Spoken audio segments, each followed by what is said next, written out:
Well, good morning and welcome to Wisdom to Wealth. Yes, we've been on hiatus for a few weeks because I've been traveling all over the Galapagos and Colombia. That's another story. Today, we're going to talk about you taking control of your money so that it doesn't take control of you.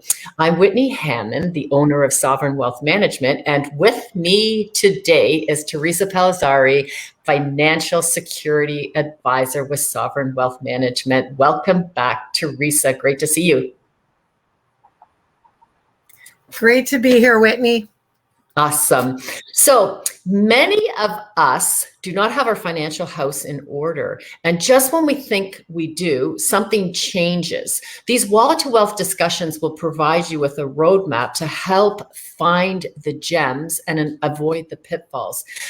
Theresa, let's talk today about why save money, because sometimes that does come up in conversation. So I just want to share a little bit an experience of what just happened to me in a life situation about people who rely on pensions. Okay, so many of us say, well, I have a pension, why would I need to save money? So, and that's a valid statement. So I'm going to tell you a life story of what happened to a family.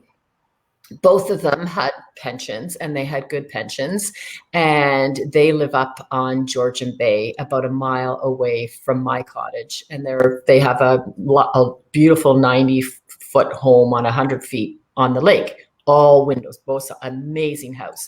And Georgian Bay has had the water level down for many, many, many years. So we would walk really far out. We could actually dive in and swim.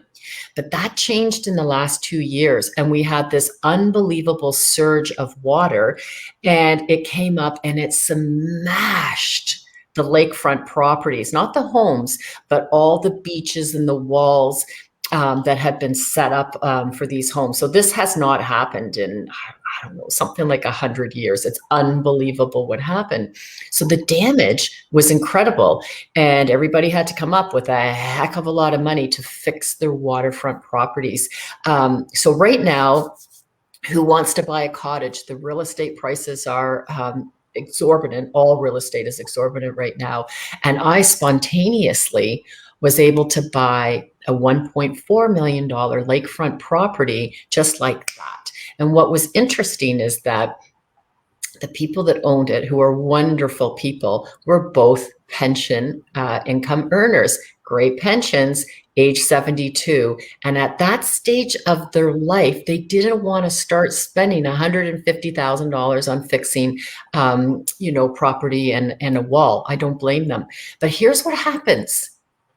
They lived all of their lives with, we have a pension, we have a pension, we have we have money coming from our paycheck that goes into our pension. That will take care of us. Well, I've seen it in the 25 years of running my financial practice, is that that's not the case, because yes, it provides you with an income, but you can't put your hand into your bank account and pull out a whole pile of money, because it's not there. And so we always say, well, why would I need it? Why would I need it? Who wants to sell their house when they're 72 years old? I mean, really, who wants to do that? So the lesson is, even if you have a pension, put a systematic amount of money away on a regular basis. Doesn't have to be a lot, but just do that for 40 years and you'll be amazed at the pot that is there. Theresa, what has been your experience? Yeah, Whitney, that really hits home with my experience too.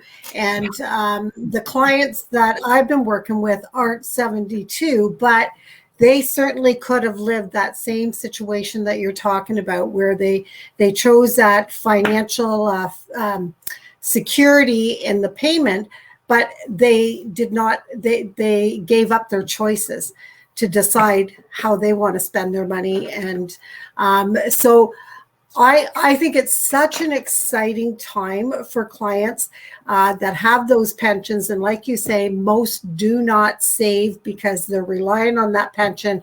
It's not forefront. And while they're collecting the pension, they don't have financial freedom. I find most people in those situations are living day to day and with credit cards and debt, and knowing that, oh, down the road I'll be looked after. And that's not really the case. But I absolutely love working with these clients because we get to watch them transform their life and witness that firsthand. So two of the key points that I witness is freedom of choice, which is what you're talking about. Those clients did not have freedom of choice to say, geez, we're 72, we want to take that 150 that maybe they don't have because they're just getting monthly payments that get them by. And, maybe they save $1,000 a month, but that's still not going to be a lump sum of 150 to get that retaining wall put up. So freedom of choice is definitely such a huge key to the way we live our lives and the way we feel and the lifestyle and the peace and the joy that it all comes hand in hand with having those choices. So that's one. And the other is having total control of your finances, because many times, again, people get this impression that, well, you know what, I don't have to worry about it. Someone else, the pension company is managing my money for the future, so I don't need to look at it.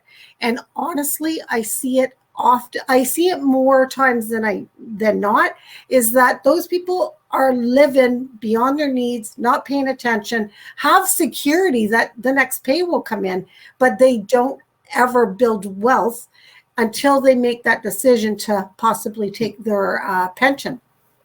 So, Whitney, I wish when we were in school that we learned these financial foundational concepts, because then we would be living through our whole life really understanding the things that we know now. And you learned at an early in your years through some adversity, how the critical points of freedom. You wanted freedom, you wanted independence, and you wanted control of your finances. And guess what? You got all of it, and now you got the cottage. So, it's not a... And it's always timing too. Yeah. Oh, 100%. Building wealth a lot of times is timing, being in the right place at the right time. And, I don't want to take advantage of somebody else's adversity, but, this is what happens in life, right? Somebody's downfall becomes somebody else's, little gold pot. So control is a big thing. And sorry, continue, Theresa. Yeah, you know what, Whitney? It makes me think of, people with pensions don't have to plan because the pension company's planning for them. So what you do is you are always planning and building wealth regularly. So it's not about the plan. You're able to turn on a dime because of all the planning you've been doing, and you've just made it habit. So that's an awesome thing. And, I really wish there was a class on this in high school, in colleges and universities, on how to build a peaceful, joyful, financial freedom style life. And, it's not our fault, but it is our problem. And too often people don't start really learning about finances until they're in their 50s. So, you know what? I just wanted to touch on two key points and dive just a little bit deeper into, when I watch people go from, paycheck to paycheck, yes, I know I'll be looked after down the road, but living day to day, they're not really living. They're living to work because they don't have choices. They have no choice but to go to work because they're not building wealth because the pension company is building it for them. And so when clients decide they need to make some choices and step back and do the planning that you have wisely did for years, they build their awareness, they build knowledge, and they usually start with statements like, you know what, I don't do numbers. I say, well, that's fine. You haven't been doing numbers, but it's really important, and it's very simple for me to help you do numbers. and live and breathe by them. And I love it when a client can start rhyming off to me, I have this, I have that, and if I want to buy a boat, I can do this. And they build this confidence, and they start managing their money with ease versus the pain of, okay, I just got paid, and now all the money is going out because I have no extra. So, and they create naturally an emergency fund that they've never had in their life. They use credit cards now as a convenience, not as a necessity. And they start spending with intention and saving with intention, which, again, you've done such an amazing job throughout your life. And I think part of it too, when we're living our life to work versus living our life to build wealth and choices, that we feel spending emotionally happens because people feel, I'm just working. I deserve to have my $10 Starbucks, $10, not Starbucks, every day. And what they're doing is, just filling their cup of coffee for the day, their joy for the next 30 minutes versus for their future. So that's one key change that I really see. The other is way more exciting, and it's the freedom, which is what you live in and you share with everyone else to see. And honestly, Whitney, it's not bragging, it's your life. This is what you're doing, right? Right, exactly. And so, hey, if I share it and you share it with me, your experience, what does it do? It inspires me to want to do the same thing. And I'm thankful for that. Yeah. So, and some of the old messages that we got that I was raised with, save money for a rainy day. So you know what? That's what I did. I saved money for a rainy day, and I still continue to do that. So there's some really good old sayings that, people that were born, my father was born in the 20s, my mom was born in the 30s, and they taught me some really neat things. I have never felt, depressed where I had to get something for the day to help me get through the day. I mean, that's ridiculous. If you keep your eye on the ball, this is what I taught my children, and that's what my dad taught me. If you keep your eye on the ball of what your goal is and what your outcome is, won't have time to have these little ups and downs because you're so focused on the outcome that that's where you're going to go. And sometimes people don't know how to, dream big. But, and that whole thing of what you talked about running out of your money, it doesn't matter how much you earn, per month, like we all spend our money. But I always say, you know what? Invest your money until you are broke. I have done that all my life. My pay comes in, boom, it goes into a savings plan. And then I live on this. And I am happy to tell people, as I own 4 properties, I own an airplane, I travel all over, and I manage to live on $8,000 a month. I can do that. I know people that are living on 20 grand a month and they can't even put 2 pennies together. Then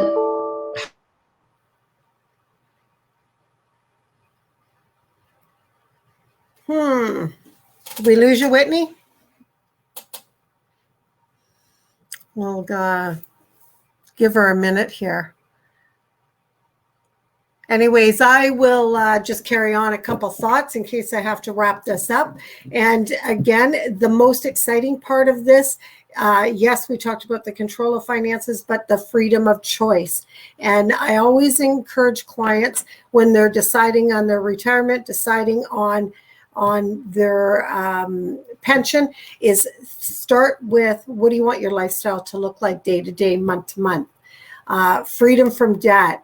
Freedom to spend excess capital if opportunities do come along, and create a lifetime of freedom that you can just be stress-free and be able to live the life you want. And honestly, watching people transform their lives like this and see the peace and joy that they have is priceless.